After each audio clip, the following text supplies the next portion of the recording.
My name is Iris Walton, and I'm 32 years old. 5 years ago, my older sister told our parents I had dropped out of medical school. She lied.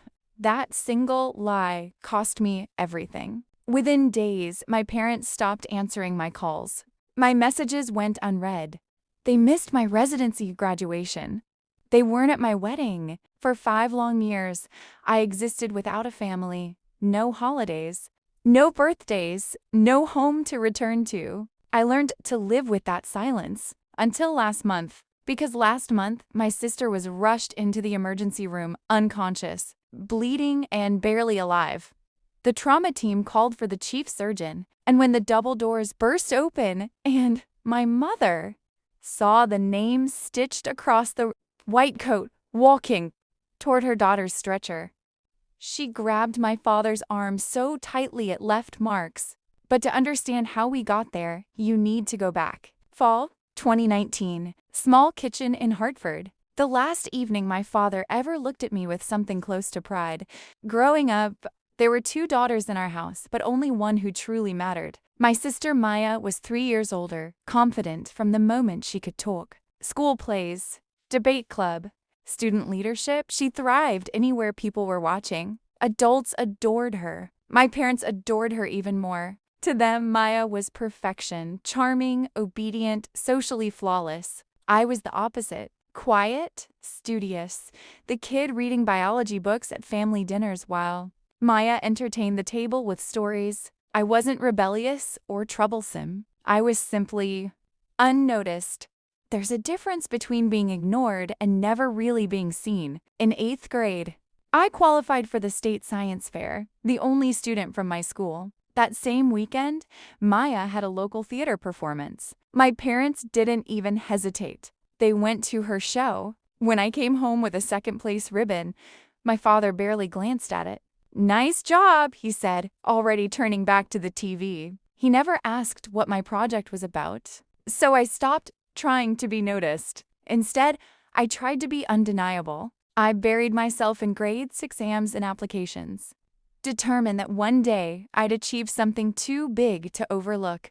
And for one brief moment, it worked. The day my acceptance letter arrived from a medical school 3,000 miles away, something shifted in that kitchen. My father read the letter twice, slowly. Then he looked at me, really looked, and said words I'd waited my entire life to hear. "Maybe you will make something of yourself." It wasn't warm, but it was enough. That night, my mother called relatives to share the news. For the first time, I heard pride in her voice when she said my name. Across the dinner table, Maya smiled, but it was the kind of smile that doesn't reach the eyes. At the time, I thought she was just tired. I didn't realize she was already planning the lie that would destroy my life. And within 3 years, she would use everything I trusted her with to make sure our parents believed it. Because the person who ruined my future wasn't a stranger. It was the sister who pretended to finally see me. After I got into medical school, something unexpected happened. Maya started paying attention to me. At first, it felt nice. She began calling more often, sometimes twice a week. She asked about everything, my classes, my professors, my roommates, even the city I'd be moving to. She remembered names, details, tiny worries I mentioned in passing. For the first time in my life, it felt like I actually had a sister. I thought maybe my acceptance had changed how she saw me. Maybe she finally respected me. Maybe we were becoming what normal sisters are supposed to be: supportive, connected, real. I didn't realize I was handing her every piece of my life like notes for a script she planned to rewrite later. Medical school was harder than anything I'd ever done. Endless studying, sleepless nights, exams stacked on exams. If I survived that first year, it was mostly because of one person: Lena Marshall. Lena was my roommate, my study partner, and quickly, my closest friend. She'd grown up bouncing between foster homes and had no real family to fall back on, but she had this stubborn strength that made you believe you could survive anything if she was beside you. When I called home once during a brutal exam week, my mother cut the conversation short. "Can't talk now," she said. "Maya's having a stressful day at work." I remember staring at the silent phone afterward, Lena just nudged me with her elbow and said, "Their loss. Now come on, we still have 20 muscles to memorize." She stayed up with me that night, quizzing me until sunrise. By third year, she was the reason I still believed I could finish.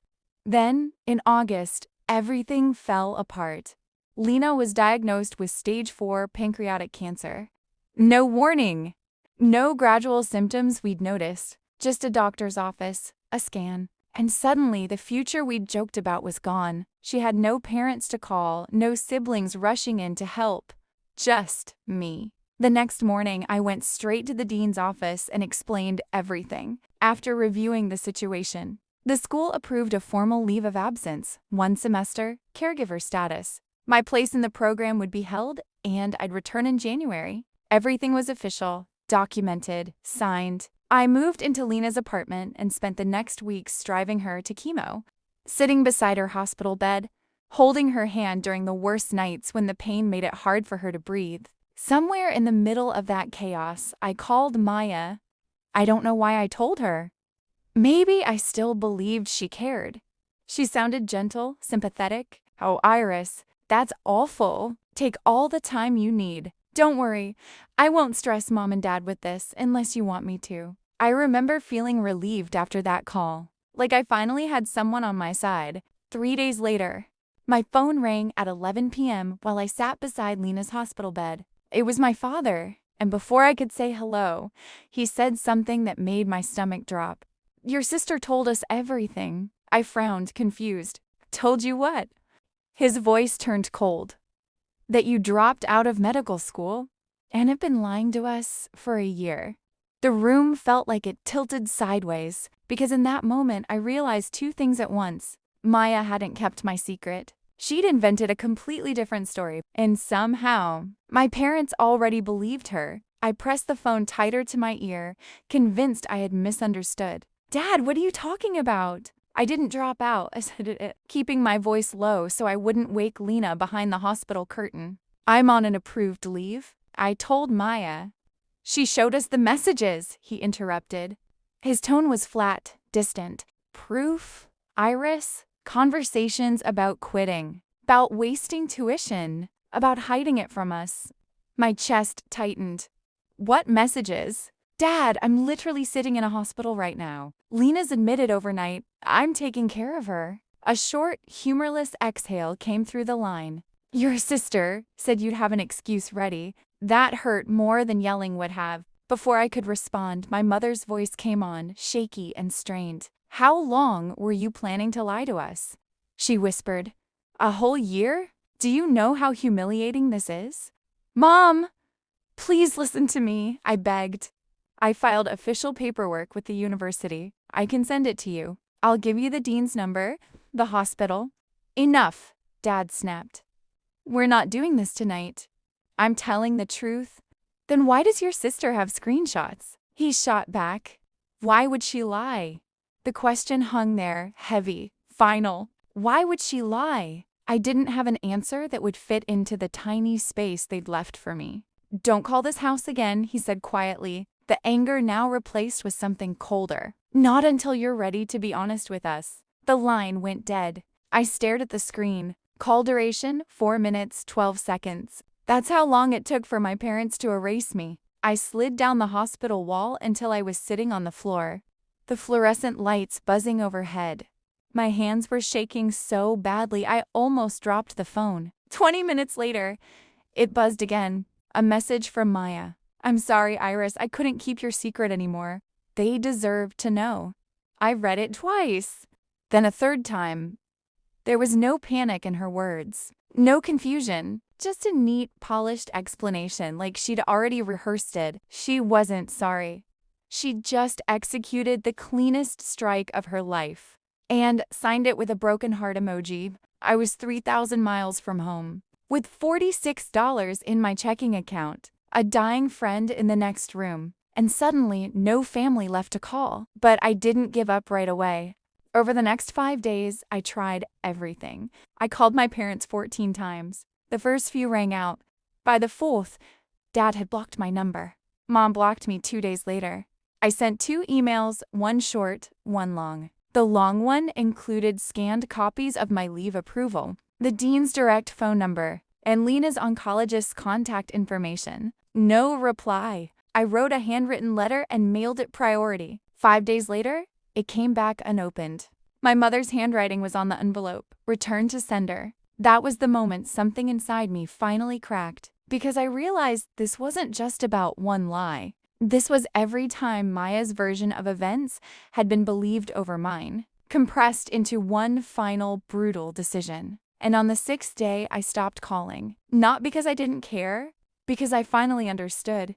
They had already chosen which daughter to believe. When I didn't know yet, was that losing my family wasn't the hardest goodbye I was about to face? On the 6th day, I stopped trying to reach my parents. Not because I suddenly felt strong, but because I understood the truth. I hadn't just believed Maya's story. They needed to believe it. It was easier than questioning her, and easier than really seeing me. So I poured all my energy into the one person who still needed me. Lena.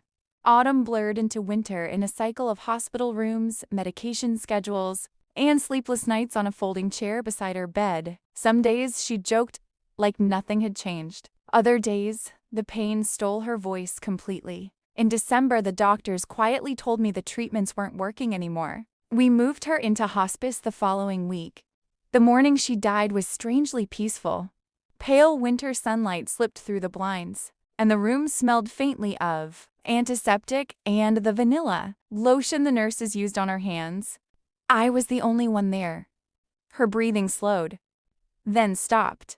A single flat tone from the monitor filled the room.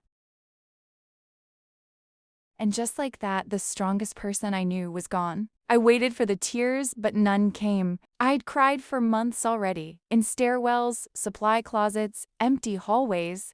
By the time she left, I felt hollowed out, like grief had burned through everything and left only quiet behind. I organized a small funeral myself. 6 people attended. One former foster sister drove in from another city. 2 classmates came straight from exams. A nurse from the oncology ward stood quietly in the back. The chapel could seat 60. Most of the pews stayed empty. I stood at the front and read Lena's eulogy in a steady voice I barely recognized as my own. I told them how stubborn she was, how she made terrible instant coffee, how she once stayed up all night helping me study even when she had a fever herself. Still no tears. That night, I returned alone to her apartment. Now silent, untouched. Her mug was still on the counter. Her jacket still hung by the door, like she might walk in any second and complain about the cold. I sank onto the couch and finally opened my laptop. The re-enrollment form for medical school stared back at me. I hovered over it, frozen. Without family, without Lena, I wasn't sure I had anything left pushing me forward. Then I noticed a thick textbook on the coffee table, Lena's old anatomy book. A yellow sticky note peeked out from between the pages. I pulled it free. Her handwriting was shaky but unmistakable. Finish what you started, Iris. Become the doctor I know you are. And don't let anyone, especially your own blood, decide who you get to be. The note had been written weeks earlier. She'd known. She'd known she wouldn't be there to say it herself. My vision blurred for the first time that day. I closed the laptop, then opened it again. There were only 2 choices in front of me. Fall apart or move forward. I submitted the re-enrollment form that night. Not for revenge, not for my parents, for Lena, and for the version of me she believed in. What I didn't realize then was that choosing to move forward wouldn't just rebuild my life. It would eventually put me face to face with the sister who destroyed it. And when that moment came, neither of us would be prepared for what happened next.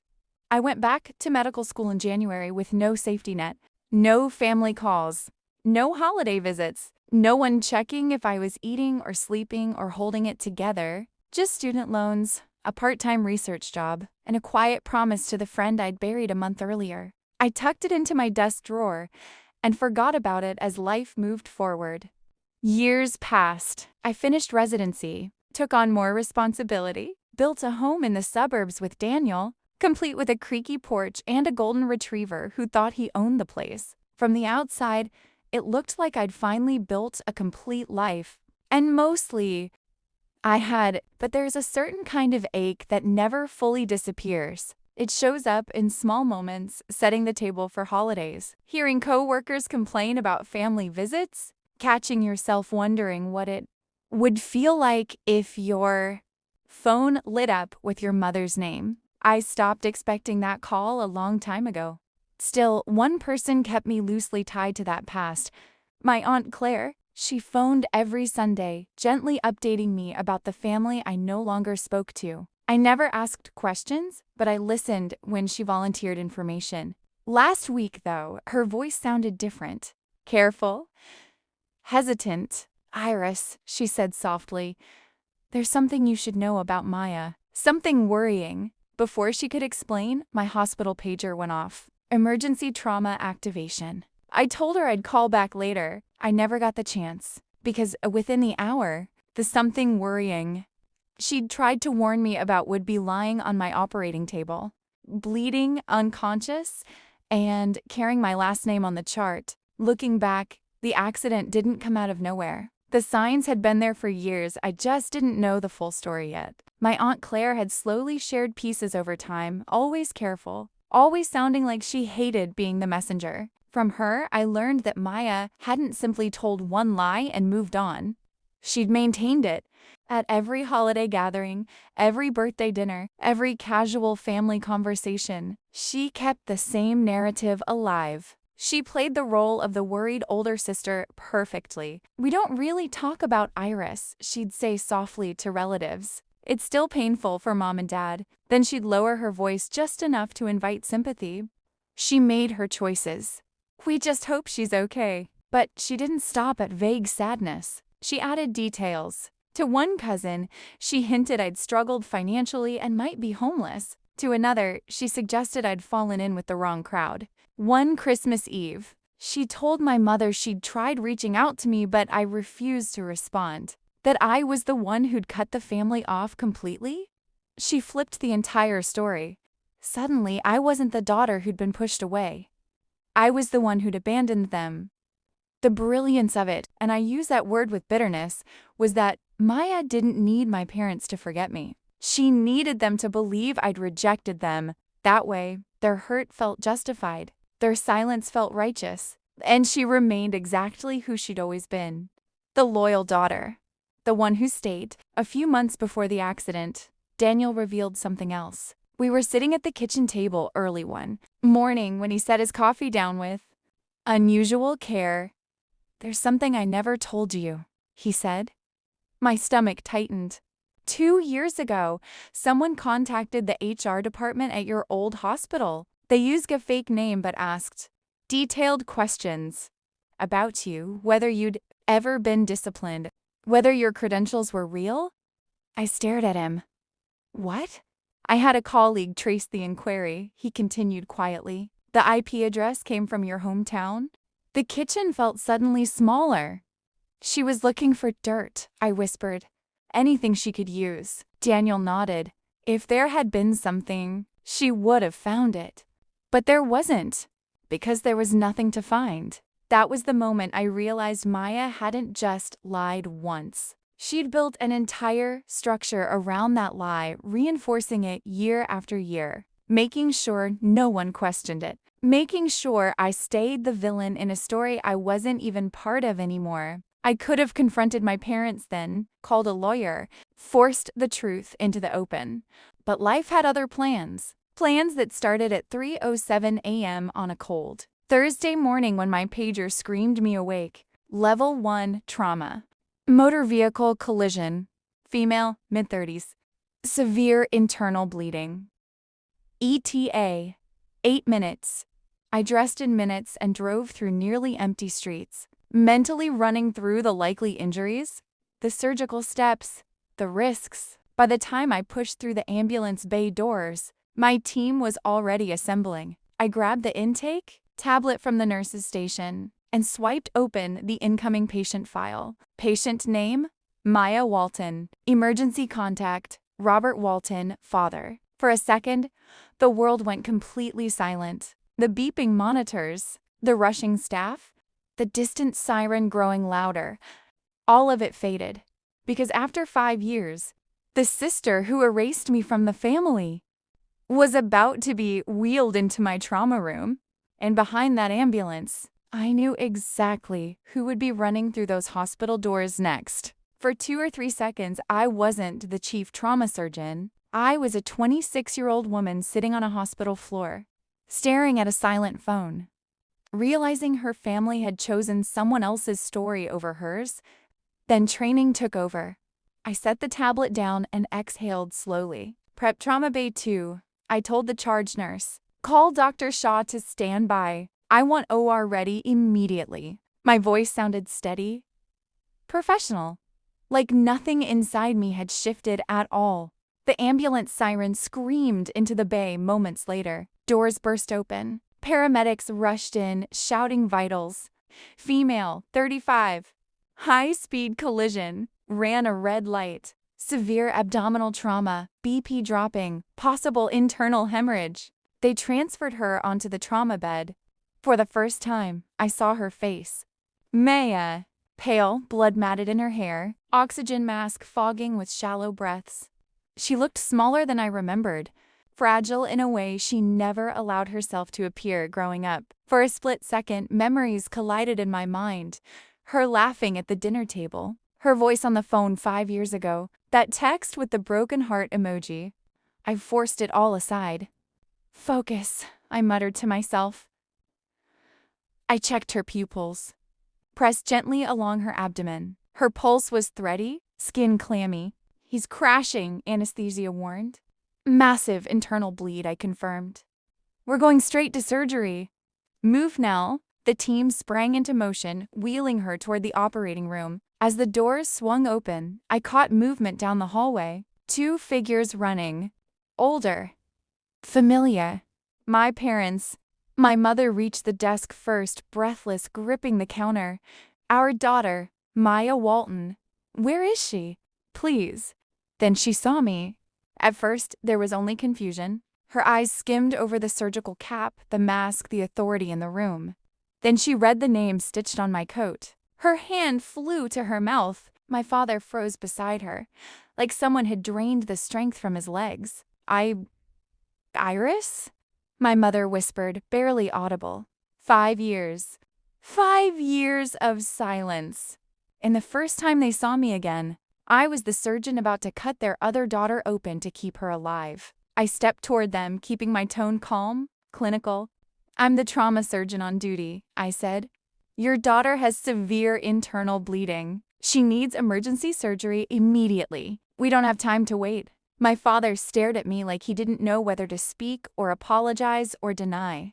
Reality entirely. You're really a doctor? He managed. The question landed heavier than any accusation ever had. I held his gaze for 1 steady second. Yes, I said simply. I am. My mother's eyes filled with tears. Please, she choked. Save her. For a heartbeat, the past and present seemed to collide in that hallway. The girl they hadn't believed, and the woman now holding their daughter's life in her hands. Then the OR nurse called from behind me. Doctor, we're losing her. I turned immediately, because whatever Maya had done, whatever my parents had believed, right now, there was only one truth that mattered. I was the only surgeon who could save her, and as I scrubbed in, one thought kept echoing in the back of my mind. If she survives, the lies she built for 5 years won't survive with her. The operating room was silent except for the steady rhythm of machines and the sharp, familiar instructions I'd given thousands of times before. Scalpel? My hands didn't shake. Years of training, years of discipline, years of learning to put emotion aside, all of it carried me forward now. On the table wasn't my sister. It was a patient with a ruptured spleen and massive internal bleeding. That was the only way to do the job right. Clamp, suction, hold pressure. Blood pooled faster than we liked, but the source was clear. We worked quickly, methodically. Minutes stretched long and tight, every second balanced between life and loss. Finally, bleeding controlled, my assistant said. A breath I didn't realize I'd been holding left my lungs. We repaired the damage, stabilized her vitals, and closed. After nearly 2 hours, I stepped back. "She's going to make it," I said quietly. Relief rippled through the room. But the real storm was waiting outside those doors. My parents were standing when I entered the waiting area, both looking older than I remembered. My mother's eyes were red, her hands clasped tightly together. My father stood stiffly beside her, like he wasn't sure he had the right to move. "She's alive," I told them. "The surgery went well. She's critical but stable. The next 24 hours matter most." My mother broke into tears of relief. My father nodded repeatedly, swallowing hard. "Thank you," he said hoarsely. "Thank you, doctor." He stopped himself. "Iris," he corrected, the name sounding unfamiliar after so many years. Silence stretched between us. Then my mother whispered, "We thought you dropped out?" I finished calmly. "Lied, disappeared?" Neither of them answered. They didn't need to. I reached into my coat pocket and pulled out my phone. For years, I'd kept copies of everything: the leave approval, emails, confirmations, dates. Not out of revenge, out of truth. "I never left medical school," I said, handing the screen to them. "I took an approved leave to care for a dying friend. I sent this to you 5 years ago." My father's hands trembled as he read. My mother covered her mouth again, but this time from shock, not recognition. "She told us," Mom whispered weakly. "Maya showed us messages." "I don't know what she showed you," I said gently. But it wasn't the truth. The weight of it settled slowly over their faces. Confusion first, then realization, then something deeper. Regret. Heavy. Late. Real. My father sank into a chair like his knees couldn't hold him anymore. "All this time," he murmured, "all this time, we thought you abandoned us." "I didn't," I said quietly, "but you stopped listening." No anger, no raised voice. Just the simple truth. At that moment, a nurse approached softly. "Doctor? Your sister's awake." "She's asking for you." I hesitated only briefly before nodding. Inside the ICU room, Maya looked small against the hospital bed, tubes and monitors surrounding her. Her eyes filled with tears the moment she saw me. "Iris," she rasped, "you saved me." I studied her for a long second. "Yes," I said, "I did." Her gaze dropped. Guilt finally breaking through the confidence she'd carried her whole life. "I'm sorry," she whispered. I never thought it would go this far. Maybe she meant the lie. Maybe she meant the years. Maybe she meant the moment she realized the sister she erased was the one who kept her alive. "I hope you recover," I told her quietly. "Focus on getting better." It wasn't forgiveness, but it wasn't hatred either. Just closure. That night, I drove home to the life I'd built, to my husband, my dog, my quiet porch, and the peace I'd fought for without them. Some wounds don't disappear, but they don't control you forever either. And sometimes the loudest justice isn't revenge. It's living well enough that the truth speaks for itself. Because in the end, the daughter they believed was lost was the one who saved their family after all. If you want, I can also.